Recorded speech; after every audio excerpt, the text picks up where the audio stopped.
Hi, Rob Michael here with Oleo Acres, Farrier, and Blacksmith Supply. I'm here to kind of talk to you about the Mighty Forge and then some other stuff, mainly in forging in general. A lot of people, whether you're into competitions, blacksmithing, bladesmithing, farrier work, there's a lot of misconceptions when it comes to gas forges, and we're going to try and troubleshoot some of those today. Hopefully, maybe get whatever forge you have, whether it's an NC, Forge Master, Mighty Forge, Pro Forge, or some other brand, kind of fine-tuned. We're going to focus on the Mighty Forge only because it has a couple of unique features that you can't find on other forges. Yeah, so we're going to get into this guy. This is the new 3-burner version of the Mighty Forge. It's got our same 12-gauge steel that we use on all of our forges. It's meant to be kind of portable, but also a good shop forge. If we get in here really quick on these burners, so one of the things that we look for in a forge is just the basic geometry of the jets here. This perfect 90 is pretty crucial. That perfect 90 actually prevents a lot of that backflow. So if you ever used your forge and turned it off and you kind of hear that fire get sucked up, it's because either your jets are very vertical or they're not at the specific 90-degree angle. What we found through just working with some engineers is this 90-degree angle is actually pretty critical to the overall design. The other thing that makes Mighty Forge unique are these guys. So we are able to adjust the amount of oxygen going into each burner. So what makes that important is everything is a ratio. So your box volume to the amount of propane that you're pushing to the amount of oxygen that each jet can take in. So you want to be able to basically adjust two of those variables. You can't really mess with your box volume. Your box volume is your box volume. So on a smaller forge, you might have to give it less oxygen and less propane than on a bigger forge with larger volume. So at any rate, that's going to come into play. We're going to kind of show you how that works here and what to look for and what not to look for. So, and how to correct it. The other thing on these forges is we have independent valve control. Not every forge has this. Forges that do have it, it's kind of nice. We can actually crank on and off each individual burner. So if we're doing a large project, small project, whatever, we can actually adjust how much heat we want in this box. The other things that we want to look for in a forge is their general construction. In shopping for forges, if you ever find a forge that's made completely out of ceramic wool, that's an earmark of a very cheaply made forge, something that's not going to last you very long, and that's not going to have very good heat insulation. The wools just aren't as dense. They don't have the insulating capabilities as the high-density fiberboard. So high-density fiberboard is kind of like a mainstay in your professional forges. So when you're shopping for a forge, what you really want to look for is that high-density fiberboard. There's different densities. Fiberboard is a lot more susceptible to, nicks and stuff like this. This is a used forge that we had at a competition. They were dragging hot shoes in and out. If you hit the walls and stuff, yeah, you could see these indents form. But the big important thing, unlike ceramic fiber wool, where it'll go airborne and it's a carcinogen, this will not. So this is a much safer product with much greater insulating qualities. The other thing to look for when you're buying a forge is your brick. So most, if not all, production forges have a hard brick. These hard bricks are typically rated to 3,200 to 3,400 degrees. They have a high abrasion resistance, which is important because you're going to be pulling stuff in and out. Some really cheap forges that you might find online maybe use insulating fiber brick on the bottom. Bad idea, very low abrasion resistance. That brick is going to wear out in no time. Also probably not going to have the same heat rating as a hard brick. Hard bricks, however, have some downfalls. Hard bricks can take the heat, they can take the abrasion, but what they also like to do is they take that heat and they transfer it through the forge. So you got heat loss through the bottom of your forge. Another reason why we chose to show Mighty Forge here, Mighty Forge uses a proprietary monolithic insulating fire brick. It has a high abrasion rating, but it's also an insulating brick. It's something that's exclusive to Mighty Forge. You can't find it in any other forges that I've found, but it holds up really well, and it actually adds to insulating the forge. So bottom line is, what you really want inside the forge is things that are going to keep heat in. There are products out there that you can buy to help keep heat in. ITC 100 for one. It's a paintable ceramic coating. You can use it on any forge, whether it's like a Mighty Forge, an NC, Forge Master, something with high density fiberboard, or something even with KO wool. You can still use that product, and it's going to add about 30% efficiency to your forge. So without further ado, let's start this guy up. Keynote, when I'm starting a forge, I always like to leave the door open. It kind of reduces that blast from putting some gas in there. These guys all have an electronic ignition. So what I do is I like to crank my valve a quarter of the way open and then let it go all the way open. I'm gonna kick on all 3 of my burners here.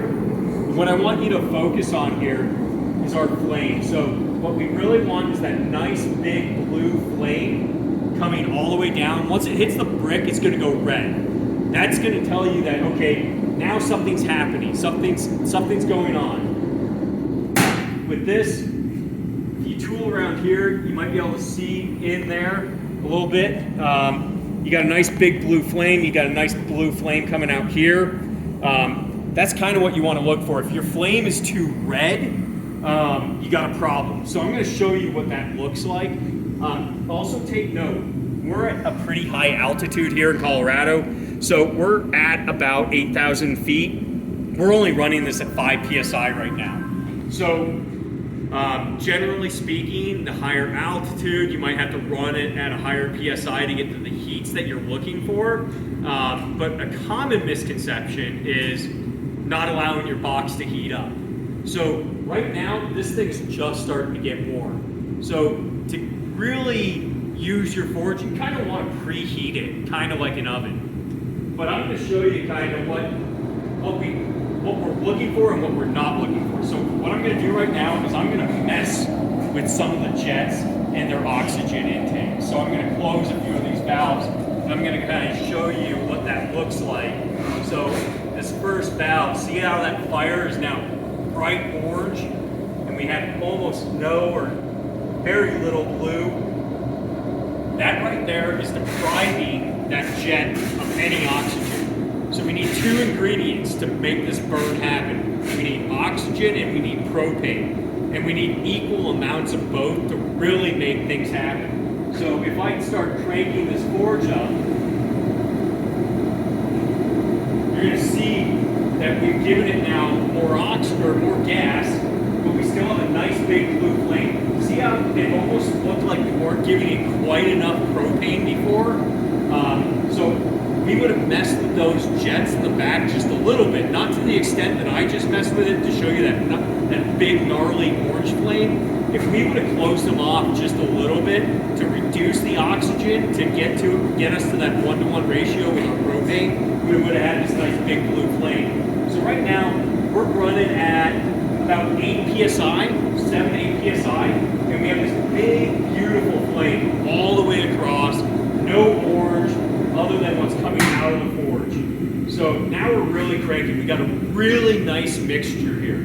So a common misconception and a common problem that I see across the board from knife makers to farriers is I'm in a hurry.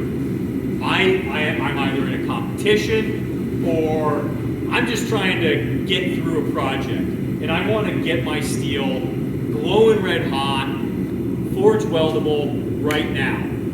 And people start doing silly things like cranking the PSI. Look at this thing. This thing's a monster. Way too hot.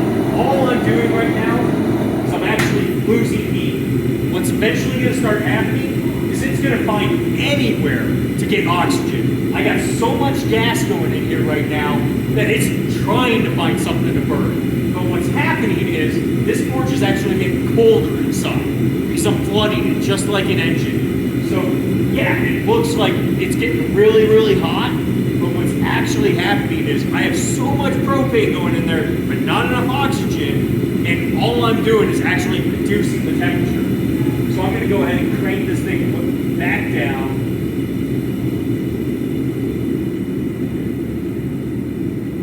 Right there is about 10 PSI. Now we got some real heat going.